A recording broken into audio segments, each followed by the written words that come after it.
जय श्री कृष्णा। आज जानकारी लेकर आए हैं नवरात्रि के ऊपर की, जैसे कि अब नवरात्रि शुरू होने वाली है 17 अक्टूबर से। तो ये जो नवरात्रि है इसमें क्या करना चाहिए, किस समय मंत्र जप करना चाहिए, कौन सा समय मंत्र जप के लिए अच्छा रहेगा, कौन से समय आपको हवन करना है, वही जानकारी आज आपके लिए लेकर आए हैं। चाहे आप स्त्री हो चाहे पुरुष हो, एक बात ध्यान रखना कि नवरात्रि के दिनों में जब किसी भी समय किया जा सकता है, समय की कोई भी बंधन नहीं है।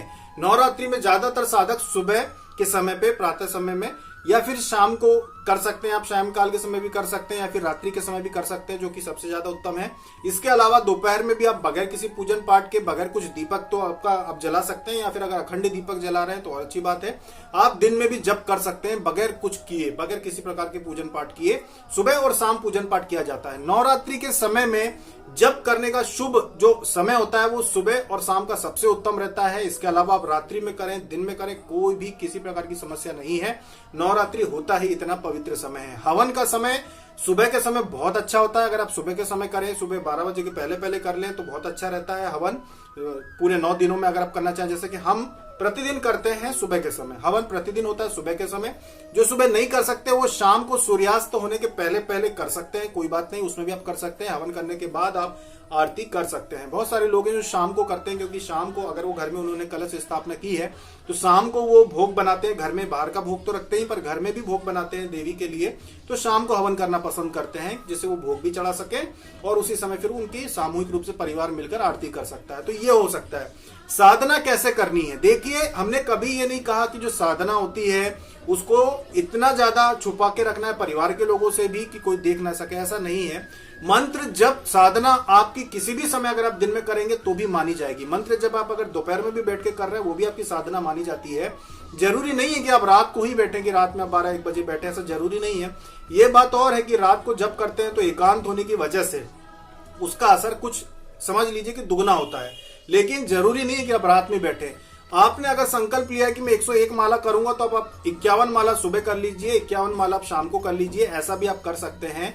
अगर आपने 201 या 301 माला का किया है तो आप इसको 2 या 3 समय में भी उसको आप बांट सकते हैं, या फिर रात्रि में आप कर लीजिए। दिन में सुबह शाम आप 51 कर लीजिए और रात्रि में इकट्ठी आप 101 या 201 माला, जितनी आप कर सकते हैं आप कर सकते हैं।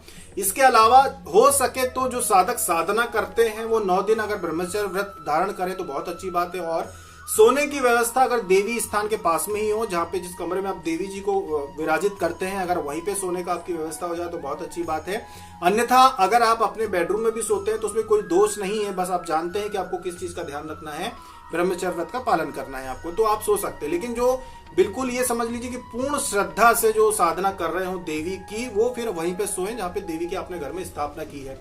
इसमें नवरात्रि में जब आप साधना करेंगे, चाहे आप नवाण मंत्र का जप करें, चाहे आप पंचाक्षरी मंत्र का जप करें, आप चाहे आप ओम नमः शिवाय का जप करें, आप चाहे नवाण मंत्र का जप करें, आप किसी का भी जप आप करें तो आप देवी के सामने बैठ के कर सकते हैं, इसमें कोई दोष नहीं है। अगर आपके घर में देवी जी की स्थापना की है और आप ओम नमः शिवाय मंत्र का जप करना चाहते हैं तो वो भी आप जप कर सकते हैं। इस बात का ध्यान रखना, जब जप किया जाता है तो आपको ये अनुभव करना होता है कि मेरे आज्ञा चक्र पे प्रकाश जो है वो बढ़ रहा है, बढ़ रहा है, बढ़ रहा है। ये आपको मन में धारणा रखनी चाहिए। और जितनी ज्यादा आपकी माला होती जाएगी, जितनी जल्दी आप जप करते हैं, जितनी ज्यादा माला होती जाएगी, यहाँ पे आपको जैसे कि चिंगारी छूटती है, ऐसे यहाँ पे प्रकाश, पहले आपको ऐसा लिप जिप हल्का हल्का प्रकाश आपको दिखाई देगा, फिर वही जैसे कि धड़कन धड़कती है, धड़ धड़, वैसे ही आपको प्रकाश भी पहले आपको बीप करता हुआ दिखाई देता है, उसके बाद फिर वो स्थायी रूप से दिखाई देना शुरू हो जाता है। फिर वहीं पे आपको शक्तियों के दर्शन भी होना शुरू हो जाते हैं। मंत्र जप के दौरान भी ये चीज होती है। यही चीज ध्यान में भी होती है, क्योंकि जब आप ध्यान लगाने बैठते हैं और ध्यान में जब आप बैठे बैठे आपको ऐसा लगता है कि आपके जो हाथ है सबसे पहले हल्के से ठंडे होना शुरू हो जाते हैं, हल्का सा खिंचाव होता है और बाद में शून्य हो जाते हैं। हाथ पैर घुटने आपके सब शून्य हो जाते हैं, कंधा गर्दन कान आपके सब कुछ शून्य हो जाते हैं और अचानक बैठे बैठे आपको ऐसा लगता है जैसे आप सो गए और सपने देखने लगे।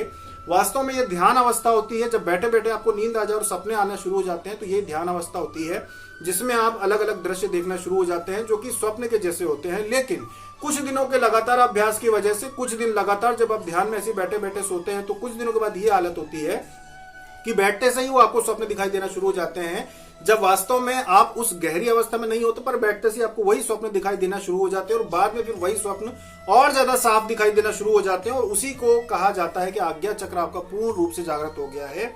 और इसका मुख्य उद्देश्य जो होता है वो देवी देवताओं के दर्शन और उनका अनुभव करना ही होता है। इससे ज्यादा इसका उपयोग करने की आवश्यकता नहीं पड़ती एक साधारण मनुष्य को, क्योंकि बहुत सारे लोग जो हैं जिनके साथ ये अवस्था आती है और बाद में चली भी जाती है, मतलब कि आज्ञा चक्र जागृत भी होता है। और बहुत सारे लोगों का ऐसा होता है कि तांत्रिक प्रयोगों की वजह से वो बंद भी हो जाता है, क्योंकि आप आज्ञा चक्र जागने के बाद जागृत हो गया आपका, फिर आप कहाँ नहीं जाएंगे, आप तो सभी जगह जाएंगे, रिश्तेदारों के भी जाएंगे, शादी में भी जाएंगे, सभी जगह जाएंगे।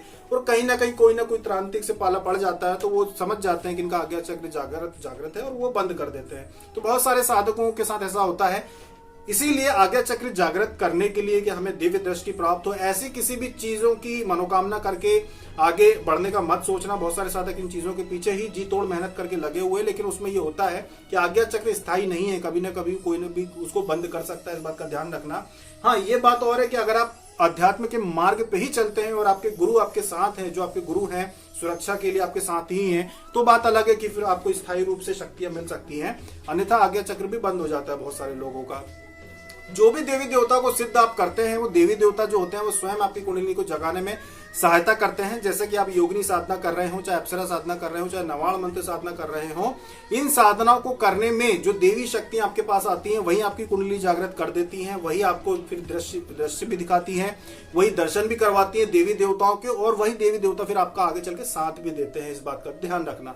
सबसे बड़े मंत्र कौन से हैं? ओम नमः शिवाय मंत्र जो है और नवाण जो मंत्र है, ये बहुत ही बड़े मंत्र होते हैं, महामंत्र होते हैं साधना के क्षेत्र में।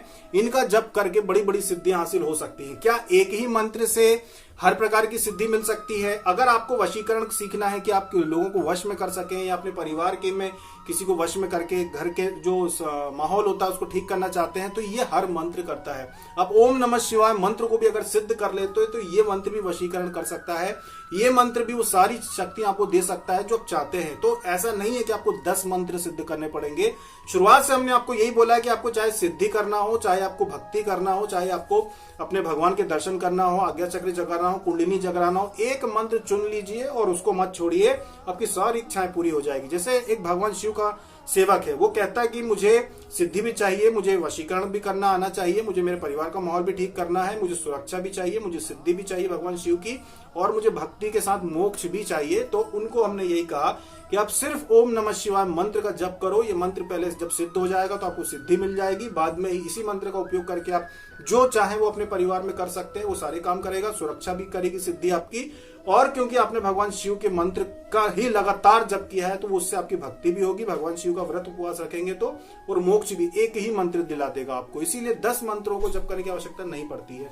नवरात्रि कहते हैं कि देवताओं की एक रात होती है, मतलब हमारी जो नवरात्रियां होती है ये देवताओं की एक रात होती है, इसीलिए ये बहुत ही ज्यादा महत्व रखती है। नवरात्रि में किया गया एक एक मंत्र जब बहुत महत्व रखता है, और न सिर्फ रात में, आप दिन में भी मंत्र जब करेंगे तो बहुत ही ज्यादा आपको ऊर्जा का अनुभव होता है नवरात्रि के समय में। तो नवरात्रि के जब दिन साधना के होते हैं, साधना की जाती है, तो सुबह से लेकर शाम तक आप किसी भी समय बैठे, खास करके सुबह के समय। सुबह के समय को क्या होता है, ब्रह्म मुहूर्त में उठ जाए, नहीं उठ सकते हैं तो आप 6-7 बजे जब भी आप उठते हैं उस समय उठ के नहा धोकर आप अपना पूजन में बैठ जाएं, और नियम बना ले कि हम 3 घंटे लगातार जप करेंगे। जब थकान हो जाए तो माला रख दीजिए और वहीं पे ध्यान में बैठ जाइए कि अब हम आगे 2 घंटे या 3 घंटे ध्यान करेंगे, आप करिए। उसके बाद अगर बहुत ज्यादा थकान हो जाए तो आप फिर आप स्थान से उठ सकते हैं, आराम कर लीजिए 1-2 घंटे, फिर 3-4 बजे आप बैठ सकते हैं फिर से मंत्र जप के लिए। ये कौन लोग कर सकते हैं? जो घर में रहते हैं, जो ऑफिस जाते हैं, जॉब पे जाते हैं कहीं, वो रात में साधना कर सकते हैं, कोई परेशानी नहीं है। रात में अगर आप 9 बजे आपके पास समय है तो आप 9 बजे बैठ जाइए, 10 बजे समय तो 10 बजे बैठ जाइए, 11 बजे समय है तो 11 बजे बैठ जाइए, किसी भी समय आप बैठ सकते हैं। अच्छा, जो लोग नए लोग हैं, जो नए साधक हैं, वो जब ये बातें देखते होंगे, वीडियो देखते होंगे, इस तरह की बातें, तो उनको लगता होगा कि इतनी आसानी से ये बातें जिस तरह की कही जाती हैं साधना के संबंध में, सिद्धियों के संबंध में, देवी दर्शन के संबंध में, तो क्या ये सब वाकई में इतना आसान होता है? देखिए, बड़ी संख्या में, हाँ सुनने में ये सब चीजें आम लगती हैं कि देखो भाई एक व्यक्ति कह रहा है कि यही चीजें होती हैं, ऐसी ऐसी होती है कि नहीं होती। देखिए, बड़ी संख्या में ऐसे साधक हैं जिनको बड़ी बड़ी सिद्धियां मिल गई, आज्ञा चक्र जिनके जागृत हो गए, जिन्हें देवी देवताओं के दर्शन होते हैं, ऐसे तो बहुत सारे साधक हैं, गिनती ही नहीं है हमारे पास। पहले गिनती करते थे, अब गिनती नहीं करते। वो लोग खुद विश्वास उनको नहीं होता, वो खुद कहते हैं कि शिवम बहुत लोग हैं जो भैया भी कहते हैं, तो कहते हैं कि शिवम भैया जब आपसे जुड़े थे तो सोचा नहीं था कि हम इतनी आगे निकल आएंगे अध्यात्म के क्षेत्र में कि हमें उन देवी देवताओं के दर्शन हो पाएंगे जिनके हम पूजा पाठ करते थे, बचपन से अध्यात्म से जुड़े थे, बचपन से हमने सब कुछ किया, लेकिन ये जो अब हमें मिला है ये कभी नहीं मिला और सोचा भी नहीं था।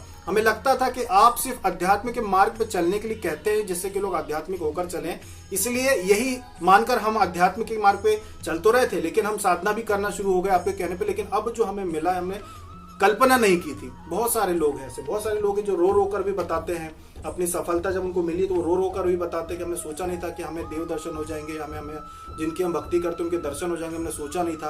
और आपने भी साफ साफ नहीं बताया। हम साफ साफ इसलिए नहीं बताते क्योंकि हम जो मार्ग बताते हैं हमें पता है कि आगे चल के यही होगा आपके साथ, इसीलिए हम यहाँ से आपको साफ साफ नहीं बताते कि ये करेंगे फिर ये होगा, ये करेंगे फिर ये होगा। हमने आपको सीधे सीधे जो एक मार्ग बताते हैं, जप करो, हवन करो और साधना करो। एक बार साधना हो गई उसके बाद भी जप चलने दो, मन में भी जप चलने दो, दिन भर भी आप कर सकते हैं, फिर दोबारा साधना करो।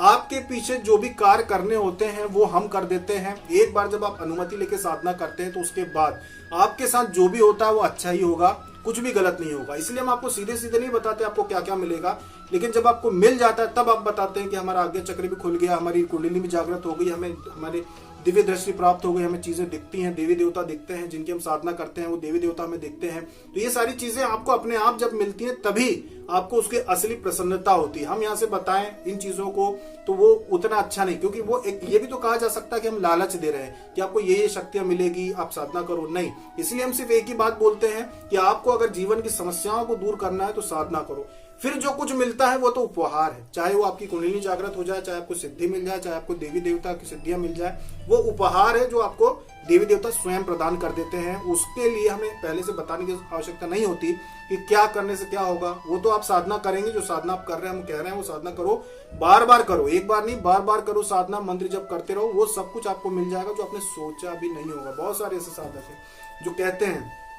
अच्छा बहुत सारे ऐसे साधक हैं जो कहते हैं देखिए श्रद्धा बहुत महत्वपूर्ण होती है। अच्छा ईमानदारी से आप जितने भी लोग हैं जो पहले हम यंत्र देते थे, कितने लोग ऐसे हैं जिनके भोजपत्र के यंत्र गायब हो गए, कितने हैं?